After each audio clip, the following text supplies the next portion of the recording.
Kita ingin aparat penegak hukum terus menjaga integritasnya, tidak tebang pilih, tidak tumpul ke atas tapi tajam ke bawah, tidak tumpul ke kawan tapi tajam ke kawan. Kita berharap penegakan hukum yang seadil-adilnya menjadi komitmen seluruh aparat penegak hukum. Namun, mencermati keputusan Pengadilan Negeri Jakarta Pusat yang meminta KPU untuk menghentikan tahapan pemilu hingga 2025 mendatang, tentu mengusik akal sehat dan rasa keadilan kita.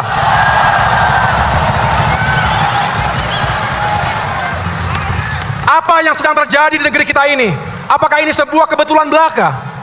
Keputusan menunda pemilu tersebut hadir setelah isu 3 periode, perpanjangan masa jabatan presiden, hingga kontroversi sistem pemilu proporsional tertutup. Rakyat yang saya temui di seluruh pelosok negeri menolak penundaan pemilu 2024. Jikapun pemilu 2024 dipaksakan ditunda, lalu siapa yang akan memimpin kita nanti?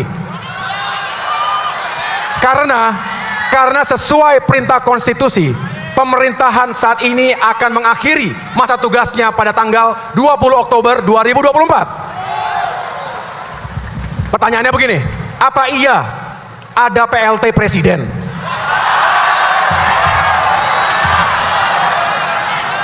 Apa iya akan ada ratusan PLT anggota DPR RI dan DPD RI? Apa iya akan ada ribuan PLT anggota DPRD provinsi kabupaten kota? Kalau di negara kita ada PLT presiden dan ribuan PLT wakil rakyat yang berkuasa dan bekerja selama 2 hingga 3 tahun, betapa kacau dan chaosnya situasi nasional kita. Saya khawatir dunia akan melihat Indonesia sebagai banana republic. Banana republic karena semua pejabat negara menduduki kursi kekuasaan tanpa mandat rakyat, tanpa pemilu yang demokratis. Saya berpesan, kita ingin menang dalam pemilihan presiden dan sukses besar dalam pemilihan anggota legislatif.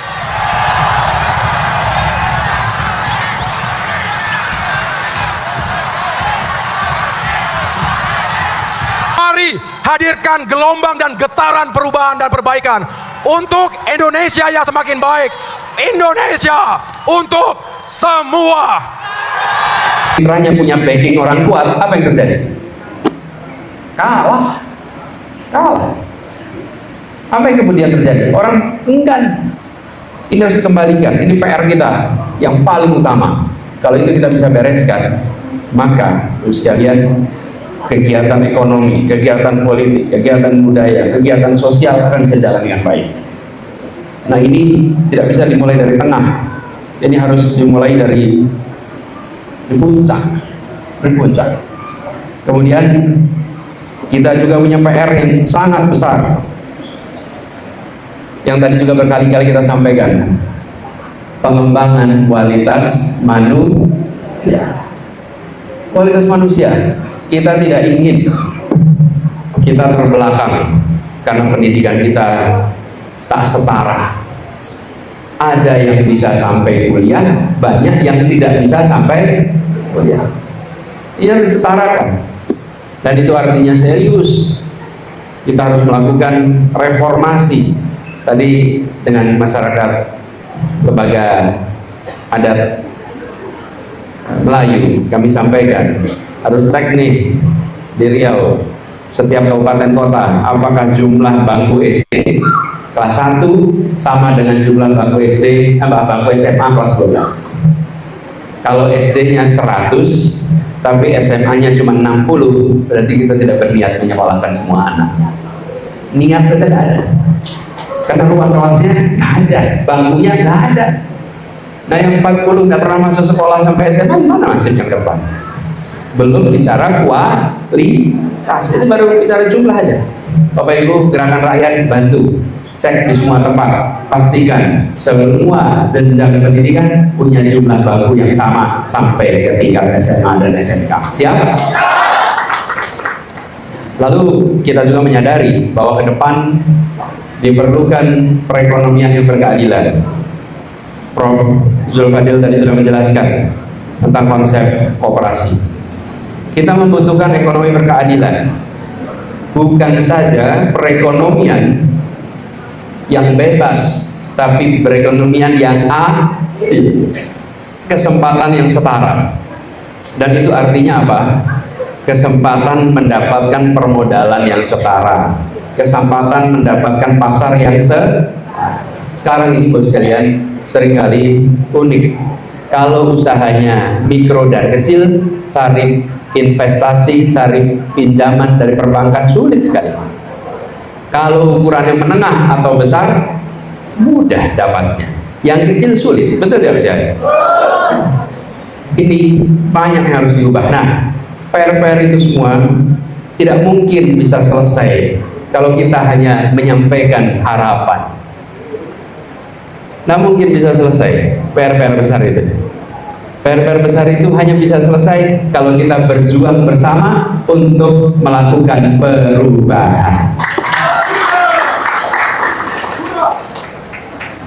Urun angan tak mengubah situasi.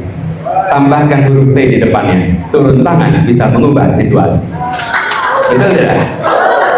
Kalau kita hanya urun angan saja, di angan-angan saja yang keluar. Tambahkan T itu, jadi turun. Dari ibu bapak memilih turun tangan lewat gerakan rakyat hari ini. Itu turun tangan langsung, kita mau mengerjakan perubahan. Jadi saya ingin sampaikan terima kasih. Terima kasih kepada semua yang memilih berjuang. Yang disampaikan oleh Ketua DPP Bung Syahrin Hamid tadi, laksanakan. Panca, yang keras, Pancakarya. Ini yang harus teman-teman semua, Bapak Ibu sekalian, laksanakan. Dengan melaksanakan itu, maka jangkauan lebih luas. Dan saya titip pada semuanya sekalian, kemana-mana, seperti pesan yang disampaikan Pak Edi tadi, bahwa santun, bawa stabilitas jiwa, bawa stabilitas mental. Ini bos sekalian dilebarin dikit, namanya senyum. Jadi gerakan rakyat itu asosiasinya menyenangkan. Jangan gerakan rakyat bunyi gerakan keras-keras, jago debat semua, nggak bisa kalah kalau debat. Jangan Bapak Ibu harus menjadi orang yang menyenangkan di kampung, di lingkungan. Wah, kalau ada gerakan rakyat datang asik jadinya. Jangan kalau ada orang gerakan rakyat datang pulang amat bener ini pusing gitu. Nah, itu masalah itu nanti. Ya Bapak sekalian harus menjadi pribadi yang supaya apa? Mengajak semua. Ini adalah gerakan perubahan yang dikerjakan. Betul tidak Mas? Menangkan hati, bukan menangkan debat. Menangkan hati, bukan kalahkan lawan bicara. Betul tidak? Ini yang harus kita dorong sama-sama. Kalau Bapak Ibu di forum debat, menangkan debat itu. Namanya juga forum debat. Tapi kalau sehari-hari menangkan hati, inilah kesempatan. Jadi saya mengajak kepada semua apa yang tadi dipesankan oleh Ketua Umum, lalu ditegaskan oleh Ketua Dewan Pembina Provinsi Riau, Pak Edi, supaya bisa hadir dengan rasa membahagiakan, rasa menyenangkan. Nah, kalau itu bisa kita kerjakan sekalian, semuanya. Insya Allah nanti gerakan rakyat akan jangkauannya makin besar, makin luas. Bapak Ibu sekalian, di luar sana banyak orang yang memantau, banyak orang yang melihat. Sambil melihat-lihat, saya ikut nggak ya? Saya bergabung tidak ya? Nah, yang tadi dibilang sama Bung Ketua, ini Bapak Ibu sekalian, ini ashabiqunal awalun. Ini sahabat-sahabat awal nih. Sahabat awal itu yang menentukan sahabatnya bertambah atau berkurang. Betul tidak? Ingat kisah Nabi dulu. Yang menentukan sahabat awal, ini ashabiqunal awalun itu yang nanti membuat apakah pengikutnya bertambah atau malah berkurang. Bukan Rasulullah sendiri, tapi lingkarnya itu yang menentukan. Halo teman, jumpa bersama saya di Politik Dangi. Ini sangat luar biasa ya. Pilpres 2029 ini semakin mendekat teman.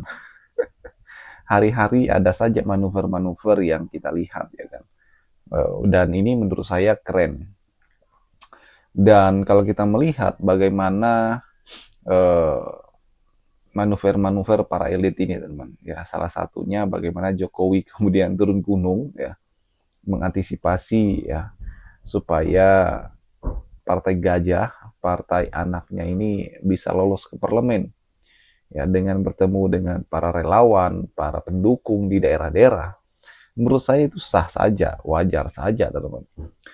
Namun kalau kita melihat bagaimana gebrakan Anies juga, ya kan, yaitu terus membangun partai politik, terus membangun kekuatan politiknya, ya, dengan terus bergerak, ya. Kalau kita melihat partai Anies, ya, semakin keren, teman-teman. Bagaimana partai politik Anies yang ia dirikan bersama relawannya, ya, ini terus bergerak dan saat ini menunggu verifikasi daripada kementerian, ya. Menurut saya itu sangat luar biasa, ya. Karena kalau kita lihat bagaimana Anies pernah berkata, ya, partai politik mana yang tidak tersandra kekuasaan. Itu pada saat beliau tidak jadi maju sebagai calon gubernur Jakarta, ya. Pada saat itu memang desakan politik sangat kuat, teman-teman. Dan kalau kita melihat, ya, rekam jejak Anies yang nggak main-main, beliau itu berprestasi, teman-teman. Bagaimana pada saat di Jakarta beliau itu eh, sangat sangat luar biasa legasinya, ya kan. Pramono Anung aja mengakui, teman. Bagaimana ia membangun JIS, ya. Seperti Caimin berkata, eh, Caimin mengatakan bahwa mana ada gubernur yang membangun stadion bertaraf internasional, ya, selain daripada Anies. Ya, ini luar biasa menurut saya. Bagaimana gebrakan Anies Baswedan ini diakui oleh para tokoh, ya kan. Dan apa yang dilakukan Anies, ya, perlu diapresiasi, teman. Adalah bentuk bagaimana rekam jejak yang ia bangun, yang ia buat, ya kan, sejarah. Jadi jangan heran kalau warga Jakarta itu masih sangat kagum dengan Anies Baswedan, masih sangat percaya dengan Anies Baswedan. Saya yakin bahwa bagaimana gebrakan Anies kali ini membuat kita semakin bangga, teman. Semoga saja Anies akan maju sebagai Capres 2029. Bagaimana menurut kalian? Kita diskusi di kolom komentar, ya.